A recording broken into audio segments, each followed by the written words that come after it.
Here is the creepy history of the Ho-Chunk Nation death song. The Ho-Chunk Nation are an indigenous people whose history stretches back from centuries across the Great Lakes region.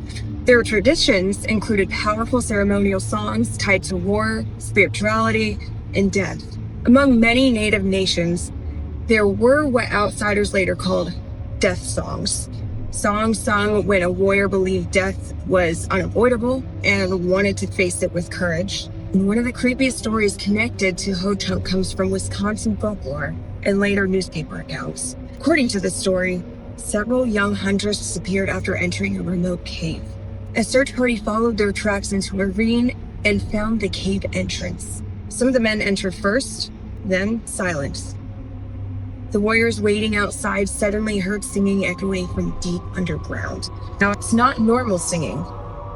The men reportedly recognized it as a death chant, a song associated with warriors facing their final moments. Now, believing their friends were in danger, more men rushed into the cave, and they disappeared too.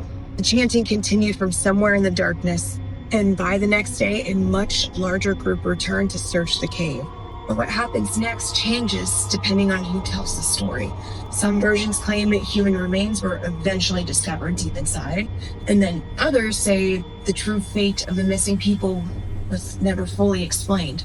And what makes this story unsettling is that the song itself wasn't supposed to be heard casually. It was associated with the moment a warrior accepted death. And according to the legend, that song kept echoing from a place where no one could see who was singing it.